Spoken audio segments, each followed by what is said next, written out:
যত এমপি এমএলএরা যারা এসছেন, কাউন্সিলররা, ব্লক প্রেসিডেন্ট, বুথ প্রেসিডেন্ট, ওয়ার্কাররা, সাধারণ মানুষ, সমাজসেবী, খেলাজীবী থেকে শুরু করে বুদ্ধিজীবী, সকলকে। আর ওপরে আমার বসে আছে টলিউড, টেলিউডের সমস্ত বিখ্যাত তারকারা, এবং তাদের দু তিনজনের কথা আপনারা শুনলেন। জুন রচনাও হয়তো বলতে পারত, কিন্তু আমরা প্রায় 10.5 কিলোমিটার মিছিল করেছি, এবং তারা কিন্তু প্রত্যেকে হেঁটেছে, এবং কেউ কিন্তু ক্লান্ত হয়ে যায়নি। আমি এটা আমার সত্যি খুব ভালো লেগেছে।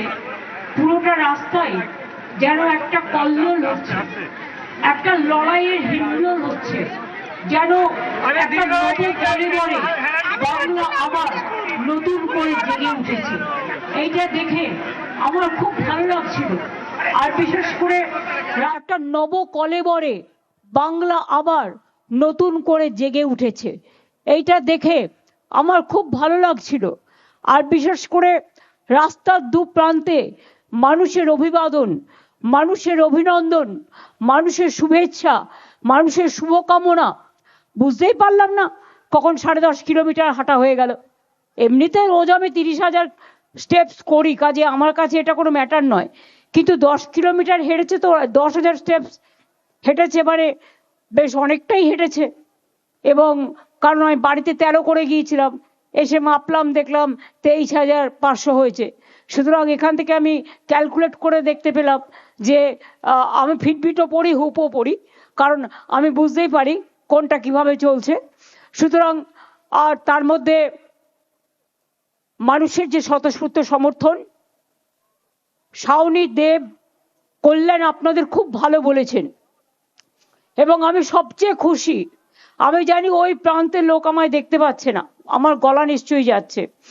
আমি শুধু বলবো এটুকু, আমার এই বাংলা, আমি যেখানে দাঁড়িয়ে মিটিং করছি, যে রাস্তাগুলো পেরিয়ে এলাম, কখনো উত্তরে করি, কখনো দক্ষিণে করি, কখনো হাওড়ায় করি, কখনো হুগলিতে করি, যখন যেখানে পাই করি, প্রতিদিনই কিছু না কিছু করি।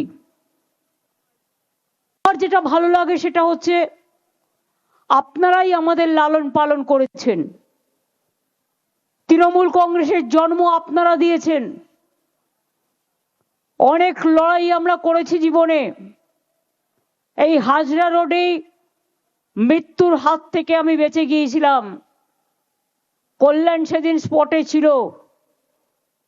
পরে কল্যাণকে আমি জিজ্ঞেস করেছিলাম, কল্যাণ নিজে থেকে বলেছিল, সরি, আমার সাথে অনুপ, দিব্যেন্দুরা ছিল। আমি জিজ্ঞেস করেছিলাম, কল্যাণ আমাকে একদিন বললো, দিদি আমি না সবটা দেখেছি দাঁড়িয়ে। আমি বললাম, কি দেখলে?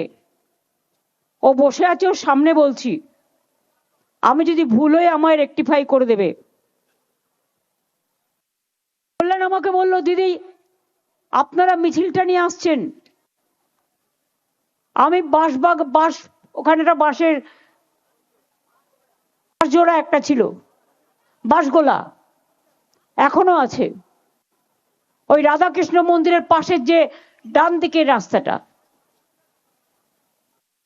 বললো, আমি ওখানে দাঁড়িয়েছিলাম, হঠাৎ দেখলাম সিপিএম এর গুন্ডারা লোহার চেন, যেমন সিনেমাতে যেমন দেখায়, লোহার চেন ঘোরাতে ঘোরাতে ঘোরাতে ঘোরাতে রাস্তা ক্লিয়ার করছে,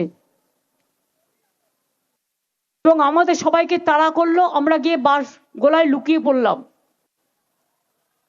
এবং সেখানে দেখেছিল যে কিভাবে প্রথম ডান্ডাটা, মোটা ডান্ডা, বিশ্বাস করুন আমার মাথায় একটুও তখন লাগছিল না। কেন জানেন? আমি তখন ভাবছিলাম ডান্ডাটা কার, পুলিশের না সিপিএম এর?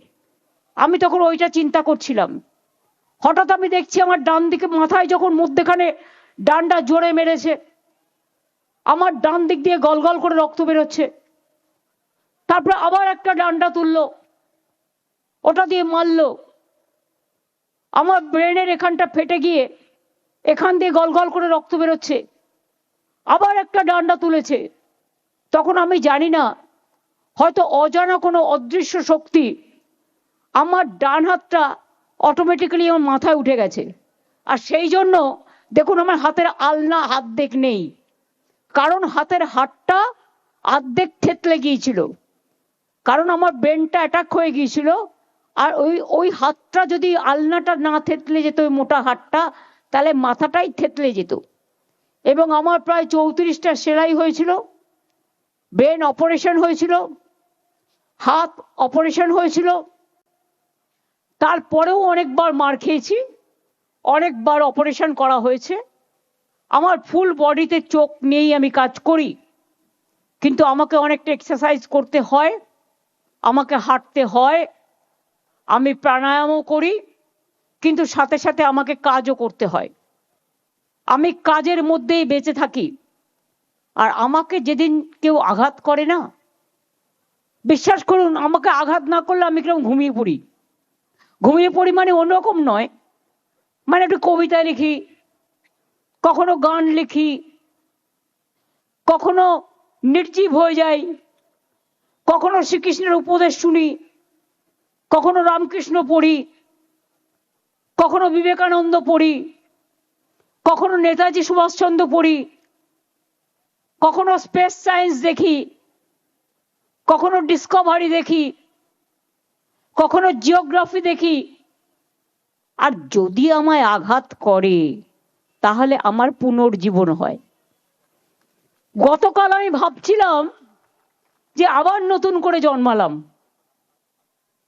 আমি কিন্তু জানতামও না কিছু।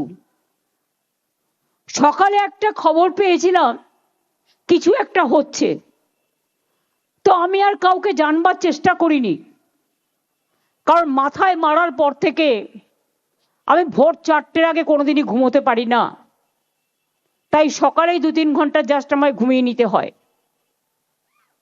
অভিষেক আমাকে মেসেজ করেছিল, মেসেজটা মিস করেছি। আমি দেখলাম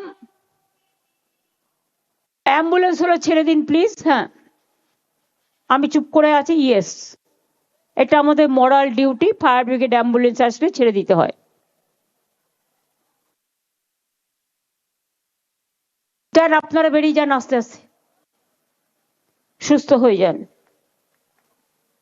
আমি আপনাদের আবার বলি, শুনুন, এটাই তৃণমূল কংগ্রেস পার্টি। 1 সেকেন্ডে ওরা ডিসিপ্লিন মেনটেন করে। যারা তৃণমূলকে অনেক বাজে বাজে কথা বলেন এবং অনেক অসার কথাবার্তা বলেন, অনেক কুৎসা রটনা করেন, অপপ্রচার করেন, চক্রান্ত করেন, তারা জানেন না তৃণমূল কংগ্রেস কর্মীরা এক একটা দলের এমন সম্পদ, যদি বলা হয় যাও ফাঁসির কণ্ঠে গলা দাও, সঙ্গে সঙ্গে একবার জিজ্ঞেস করবে না, চলে যাবে। এত ডেডিকেটেড ওরা।